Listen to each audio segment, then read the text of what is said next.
tufts. The other thing is those ear tufts help to show off how successful they are. A successful adult male lion is going to have a long flowing mane. If they're a good hunter, they're going to have good nutrition. You're going to see that in their body. We'll just have you guys stay back by the light post there, sir. Thank you. If they're a successful hunter, they're going to have good nutrition. It's going to show in their body. If they're a good fighter, that's going to show as well. They may not be scarred up. An ear tuft may not be torn off. And so all of those things are going to show that a caracal has been very successful.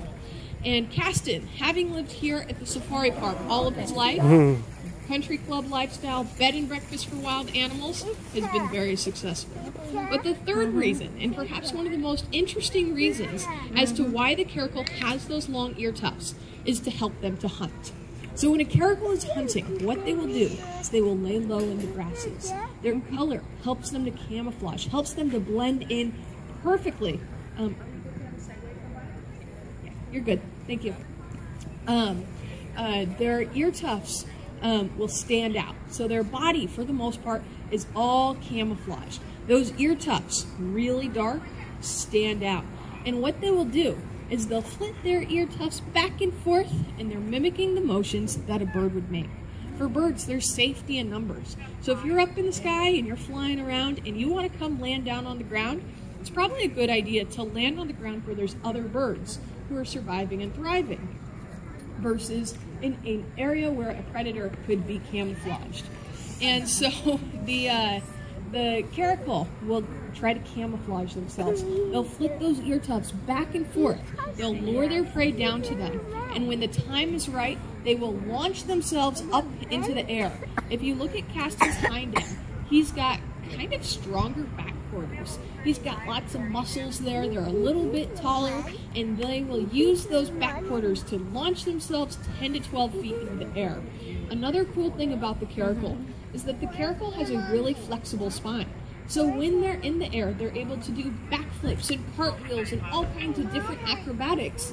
And the purpose of that is to be able to change directions in air and chase after those birds. So that's very, very successful and very helpful for them. And the other thing is, quite frequently, the caracal will jump up into a flock of birds. Now, frequently when they jump into a flock of birds, they don't just take down one or two. The caracal, on average, will bat up to 7 birds out of the sky. If you look at his feet, you'll see he's got great feet. They're almost like catcher's mitts, which allow him to be able to knock his prey out of the sky. He also, another study was done of how many birds did a caracal swat out of the air, and the most was 12 birds in just one jump.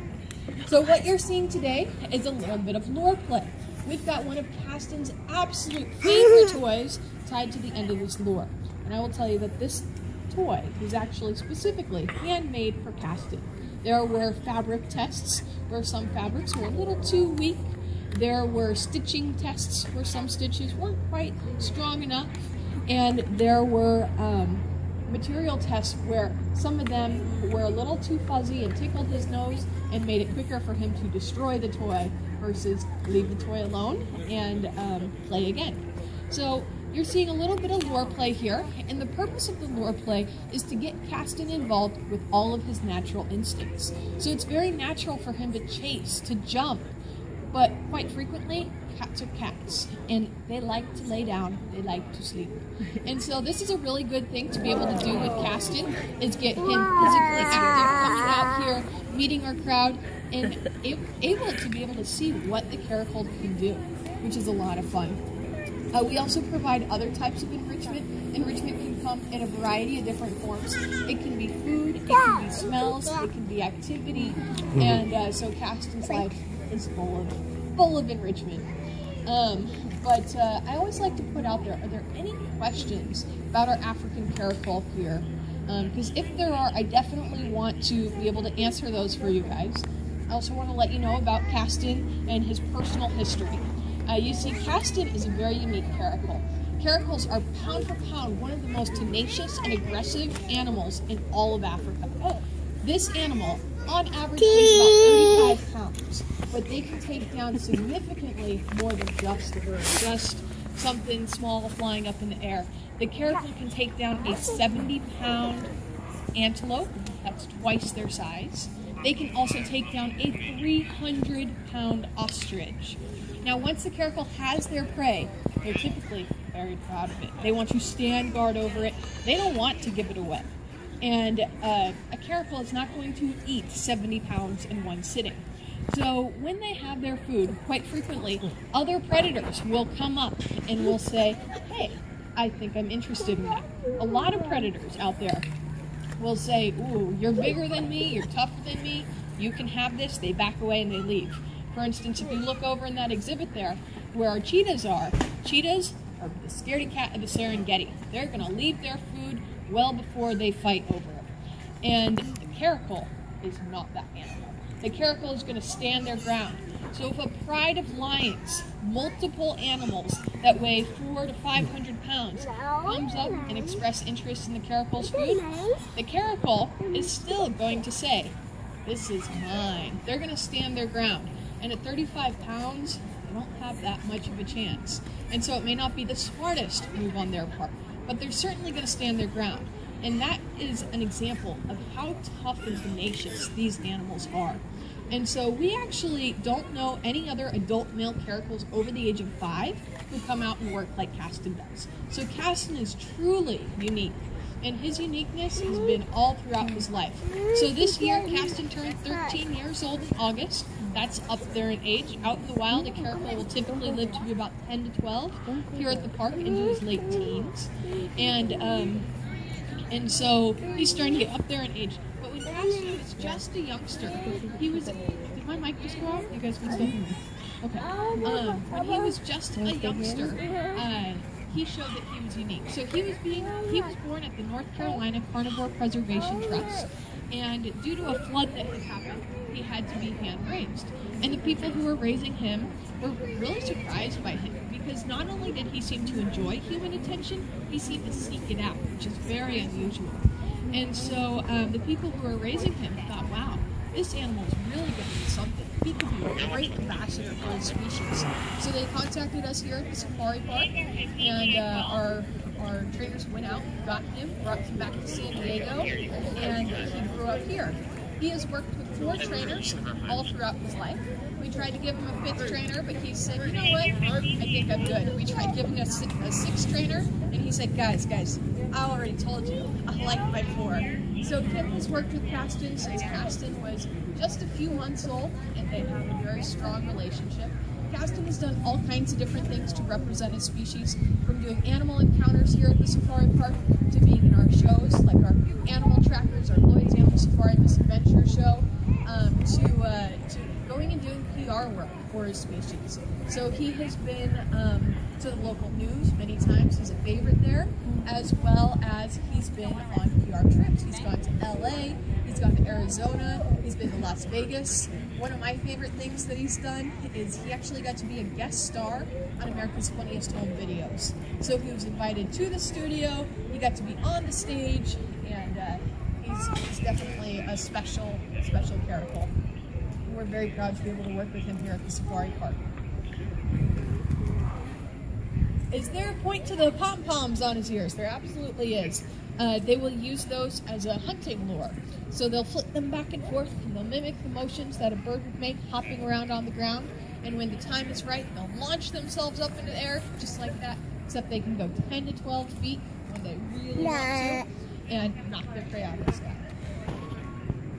What are they luring with that? They're luring birds down to them. So if the birds numbers, and if you see birds around on the ground, so his ears, when they're moving around in the tall grasses, actually very bird-like. So that's what attracts the birds down there. Now, as a couple of people start to take off on us, I do want to thank everyone for coming out to the safari park today, because just by walking through our front gates, you guys are helping to support our conservation efforts. So we really appreciate your visit. We have over 120 different conservation projects happening in over 35 different countries around the world, and it wouldn't be possible if it weren't for you. So we really do want to thank everyone for coming out today, and we do want to let you know about some of the other really cool things that we have happening here. For instance, if you're enjoying meeting Castin, our African caracal, up close and personal, I definitely recommend checking out our Cheetah Run event.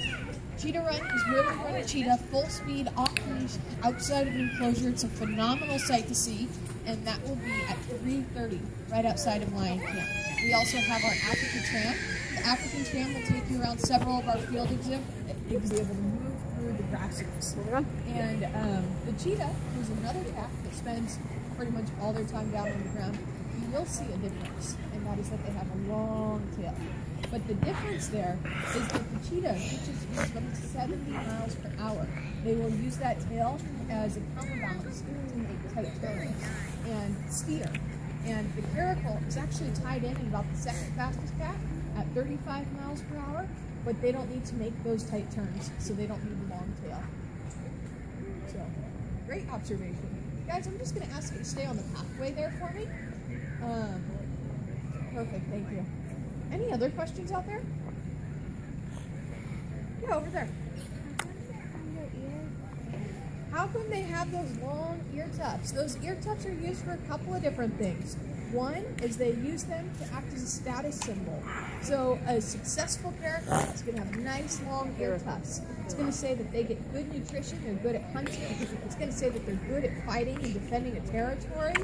And long ear tufts are going to be a good thing to see in a caracal, especially if you're looking for a mate. And the other thing is it helps them to hear a little bit better. Guys, I'm going to have you stay right there for me. It's going to help them to hear a little bit better and to act as antennae. And the third thing is it's going to be used as a lure. So when the caracal, which is the species of cat in front of you right now, is hunting, they will lay low in the grasses. They'll flip those ears back and forth, and they try to attract their prey, which is birds,